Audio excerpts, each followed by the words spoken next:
Oiê, tudo certo contigo? Então, na aula passada a gente começou a falar um pouquinho sobre o histórico do átomo e até onde nós chegamos. Hoje a gente vai continuar falando sobre o átomo.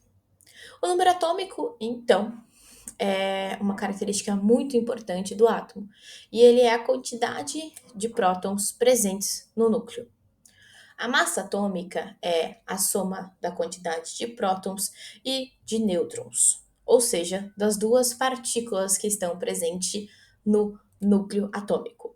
O número de elétrons. A gente sabe que os elétrons ficam na eletrosfera. O número de elétrons para um átomo neutro, cuida bem do que eu falei, para um átomo neutro é igual ao número de prótons. Então, se eu tenho um átomo neutro, o número de prótons e o número de elétrons vai ser igual.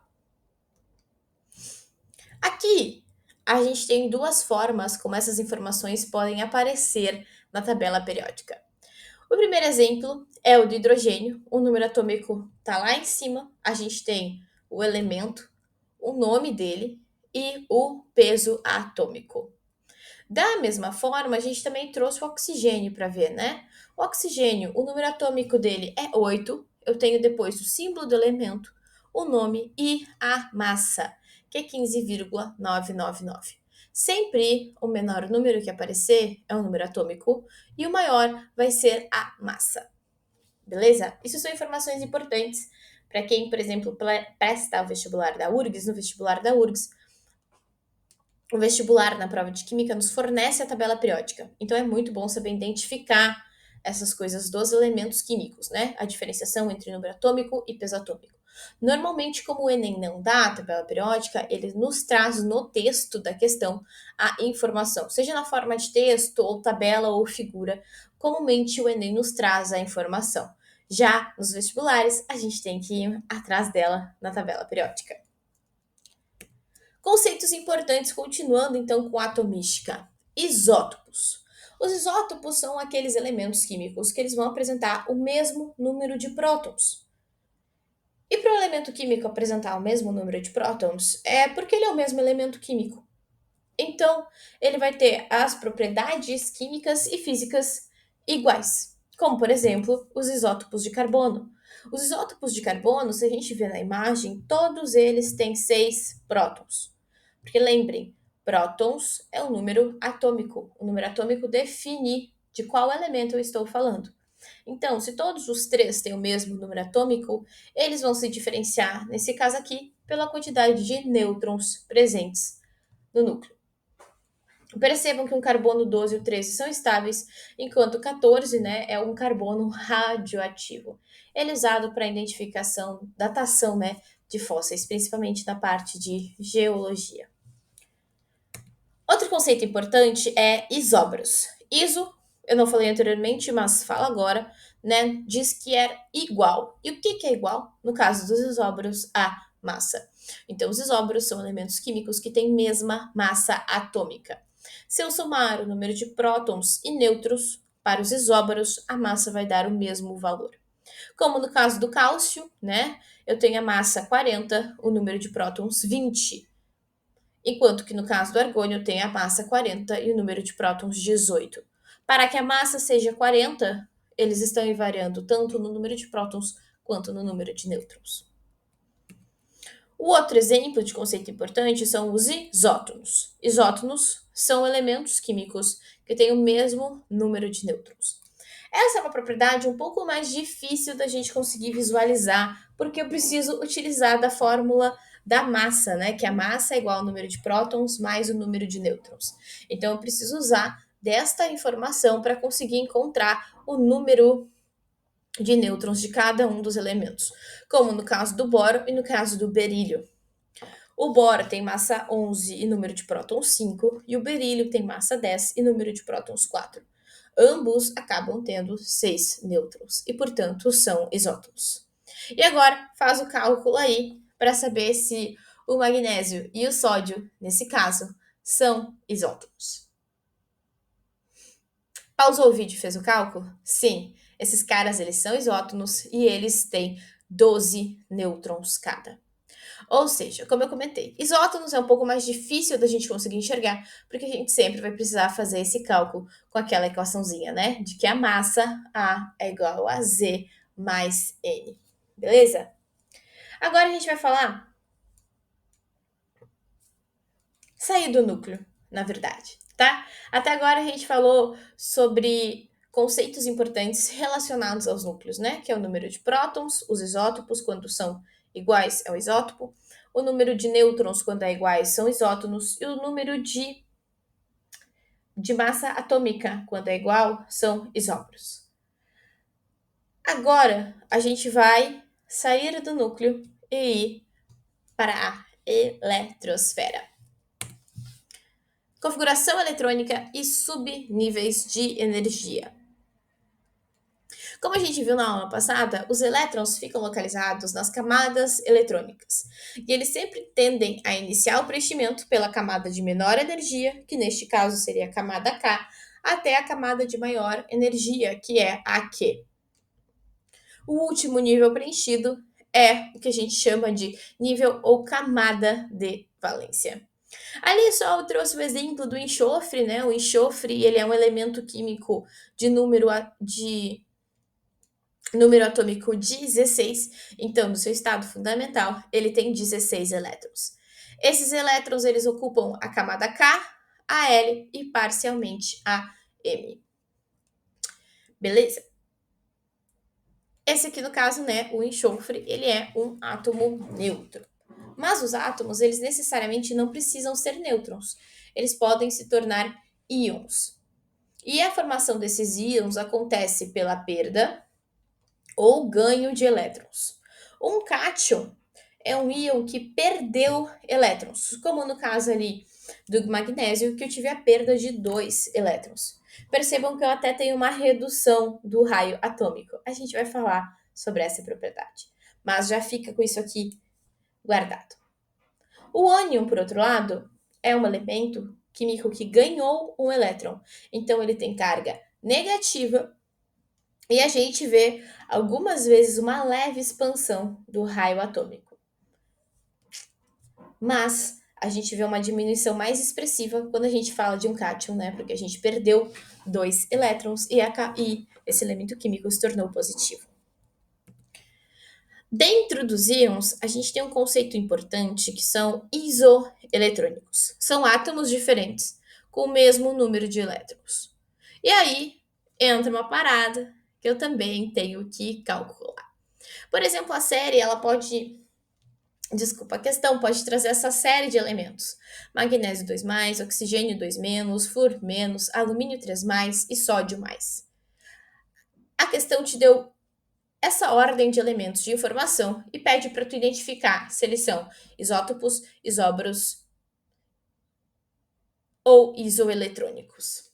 Eu já sei que eles não são isótopos porque eles não são o mesmo elemento químico. Isso é fácil da gente perceber, né? Eu estou falando, por exemplo, do magnésio e do oxigênio. Eles não são isóbaros porque eles não têm a mesma massa. Ele não me deu a informação de massa e, pelo que a gente observa, neste caso aqui, o magnésio tem massa 24, enquanto o oxigênio tem a massa 16. Então, só nos restou a opção de isoeletrônicos. E como a gente faz para saber se essa é a opção correta? A gente calcula. É calculando mesmo, tá? O magnésio tem um número de prótons igual a 12. Se ele tá 2+, é porque ele perdeu 2 elétrons. Então, 12 menos 2 igual a 10. O oxigênio tem 8, mas ele está como menos 2. 8 elétrons mais 2 elétrons nos dá 10 elétrons. O Mg e o oxigênio, inclusive, formam um óxido muito conhecido, que é o óxido de magnésio, tá? O flúor ali também está com carga negativa.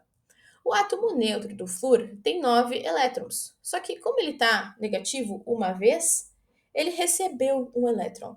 Então ele também tem 10 elétrons. Se a gente fizer essa mesma analogia, como está ali no slide para o alumínio e para o sódio, a gente percebe que isso aqui é uma série isoeletrônica, quando os elementos químicos têm a mesma quantidade de número de elétrons. Vamos para a primeira questão? Pausa o vídeo, tenta resolver e depois a gente conversa. Eu acho que se tu voltou a assistir, é porque tu tentou resolver a questão. A resposta correta da questão é a letra C. As partículas de mesmo número atômico presentes na equação dada dá-se o nome de. Como uma boa questão, muitas vezes, do Enem, a gente tem uma história que a questão nos conta e coloca uma reação tanto quanto um pouquinho perturbadora para essa parte da matéria ainda, né? Mas é uma reação de fusão, em que eu tenho a formação do hélio, a liberação de um nêutron e mais energia.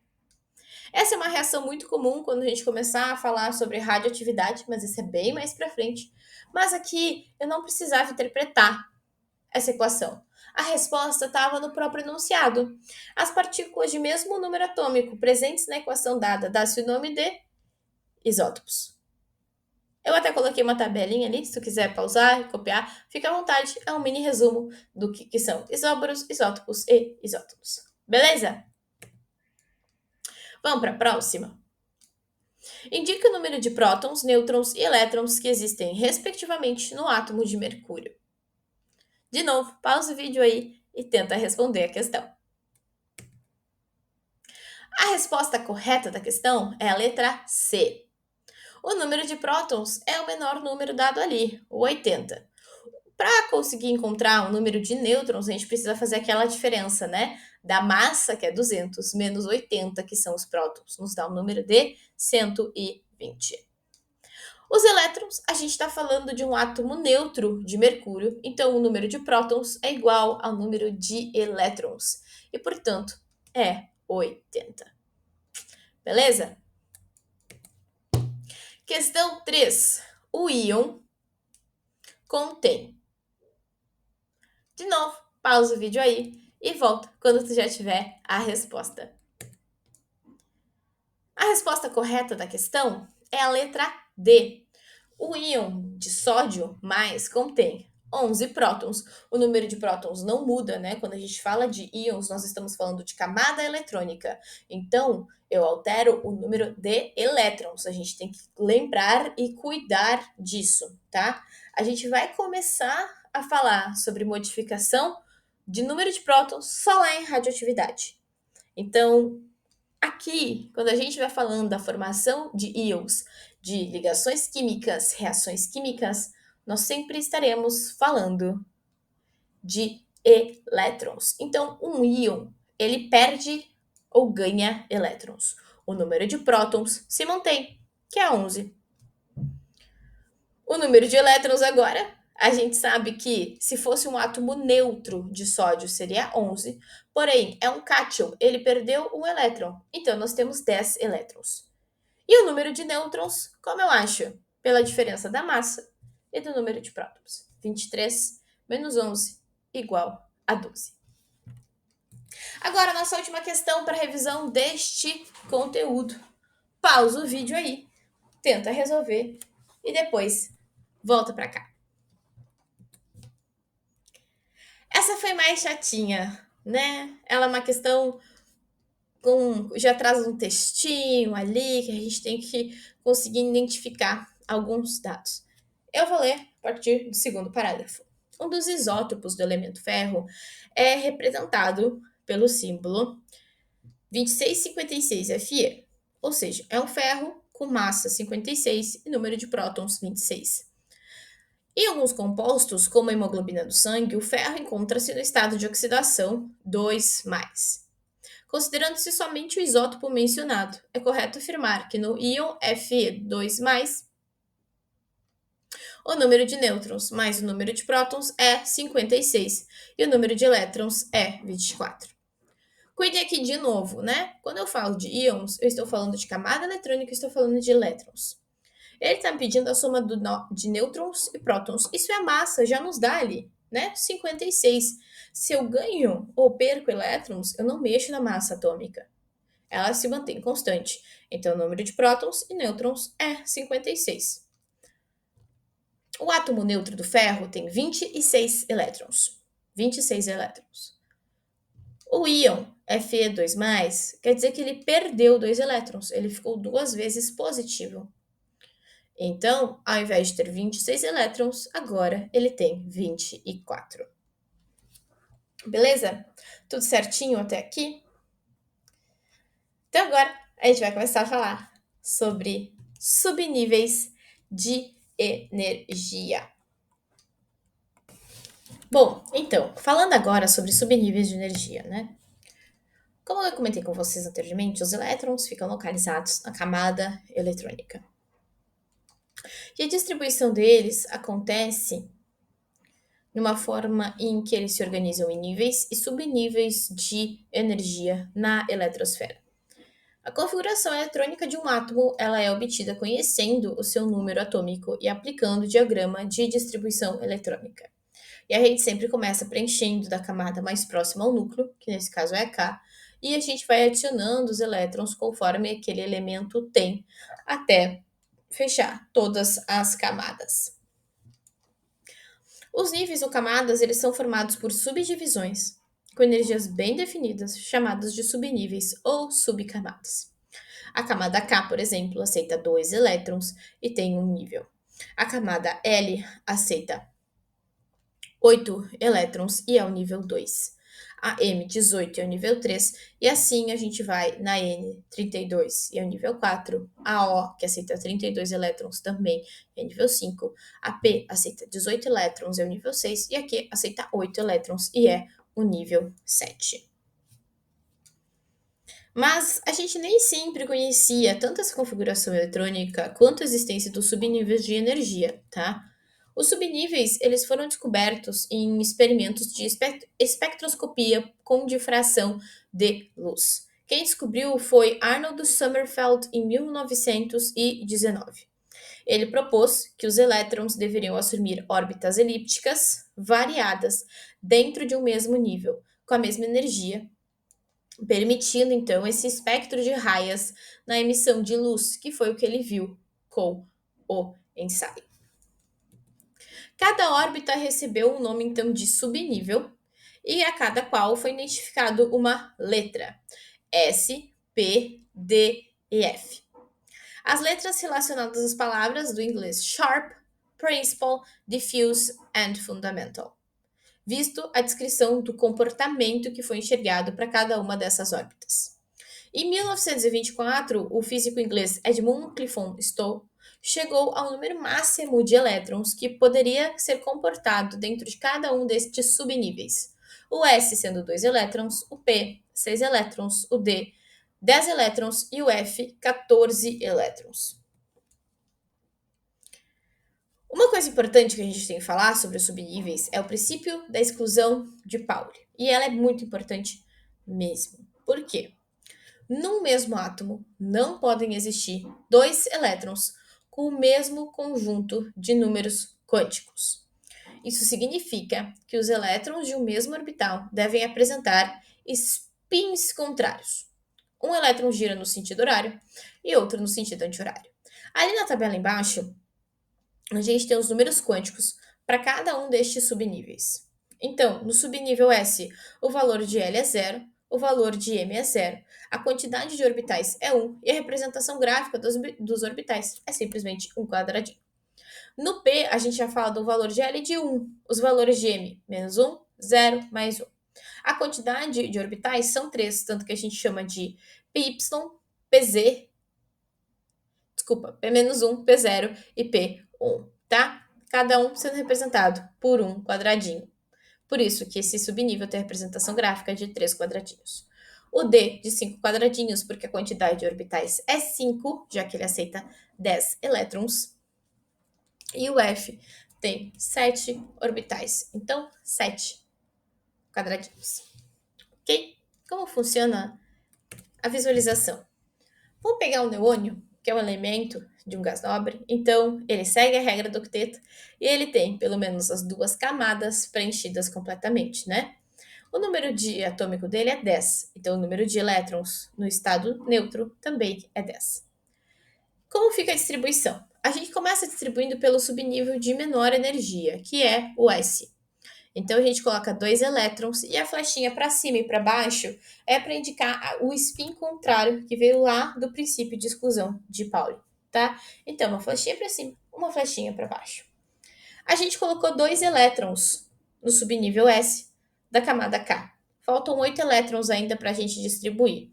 A gente vai distribuir 2 deles no subnível S da camada L e os demais, que são 6, vão ir no subnível P da camada L. E assim a gente tem a distribuição eletrônica do neônio, conforme a figura mostra. Aqui está um resumo de como ficaria o preenchimento eletrônico conforme a gente vai avançando nas camadas eletrônicas. Mas decorar isso é meio complicado e fazer isso sempre na mão também é, né? E teve um cara, principalmente lembrar desse gráfico aqui de como os subníveis eles se comportam, porque pode perceber, por exemplo, que o subnível 3D ele tem uma energia maior que o 4S. Aí começa a ficar confuso, mas sim, esta é a realidade. A gente não vai entrar em detalhes de porquê ela é assim, aqui e agora. Mas teve um cara que facilitou isso pra gente, que foi o Linus Pauling, criando o diagrama de Linus Pauling. O diagrama de energia ou diagrama de distribuição eletrônica organiza os níveis e os subníveis no sentido crescente de energia. Então, o que o Pauli fez foi basicamente fazer essa distribuição, que vocês podem visualizar no slide. O número na frente é o nível de energia, a letra, o subnível, e o número em cima, né? O número máximo de elétrons que cabe dentro daquele subnível. Então, sempre que eu for preencher um átomo, né, os elétrons, eu vou seguir o sentido das flechas. Então, aqui a gente consegue visualizar muito facilmente que eu vou preencher o 3p6, o 4s2 e depois o 3d10. Agora pause, por favor, e tentem fazer a distribuição eletrônica que está na tela, sozinhos, em casa, tá? Aqui já tem a resposta de como ela deve ficar, mas, por favor, tentem fazer a distribuição eletrônica do cloro. Lembrando que o cloro tem um número atômico de 17, então ele vai ter 17 elétrons. Ele vai ir, o preenchimento, até a 3p6. Só que ela vai ficar incompleta, como está ali no diagrama desenhado, que tem um elétron para cima. E por que tem um elétron faltando? Porque o cloro só tem 17 elétrons, né? Então eu tenho que fazer a distribuição eletrônica dos elétrons dele. Além disso, eu tenho que preencher no sentido de que eu tenho 5 elétrons que o subnível P aceita. Eu distribuo 3, 1 em cada orbital, e depois eu venho preenchendo os outros 2. Cada orbital tem que ser ocupado por pelo menos um elétron, ok? Então, sempre que eu estiver preenchendo o subnível P, eu tenho que primeiro colocar, se eu tenho 2 elétrons, eu só coloco 2. Mas se eu tenho 4, eu tenho que fazer 1, 2, 3 e depois voltar a preencher o primeiro quadradinho com a flecha no sentido contrário. Isso é para garantir que cada subnível, cada orbital, tenha pelo menos um elétron. Aqui vai um adendo muito importante. Quando a gente fala de íons, tá?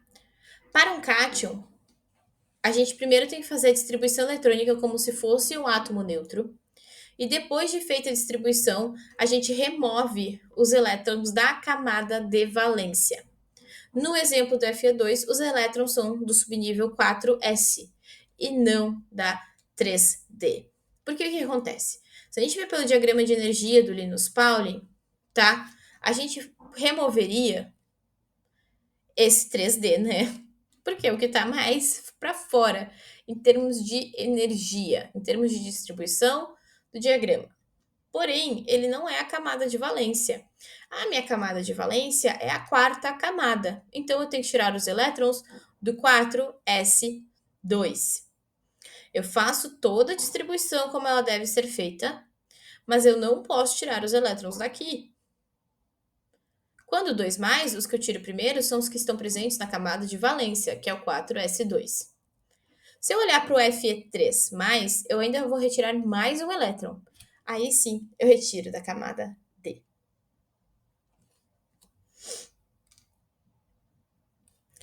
Eu sei, é difícil, mas a gente entende o diagrama fazendo e fazendo. É isso aí. Se você tem alguma dúvida, pausa a aula, volta, olha de novo, ou deixa aqui nos comentários que eu vou te responder. Tranquilo? Uma forma interessante que muitas vezes está presente no elemento, na configuração eletrônica, é aquela que mostra ali, que tem um átomo de neônio e mais o 3s2, 3p3. Isso aqui é uma das formas de preencher os subníveis de energia e conhecer a configuração eletrônica baseado pelo gás nobre anterior ao elemento. Então, o fósforo, ele é 15, ele está entre o silício e o enxofre, tá? Naquela parte vermelhinha da tabela. O gás nobre que vem antes dele é o neônio. Então, eu vou colocar entre colchetes o Ne, o símbolo do neônio, e completar com os elétrons que ainda faltam. É só uma forma diferente de expressar a distribuição eletrônica e para vocês não se assustarem, tá? Se fosse um caso de algum elemento ali mais para baixo, por exemplo, o potássio, o cálcio, eu poderia utilizar da configuração do argônio, tá? É assim que em algumas provas aparece a representação da configuração eletrônica. E de novo, como eu gravo o diagrama, prof? Fazendo, tá? Essas questões elas não são tão comuns, mas quando elas aparecem para fazer ou entender ou saber a distribuição eletrônica. A gente pode conseguir destrinchar um pouquinho a distribuição eletrônica olhando para a tabela periódica.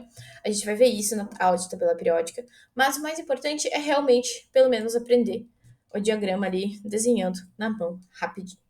Ainda mais se química para ti é peso 3. Tá?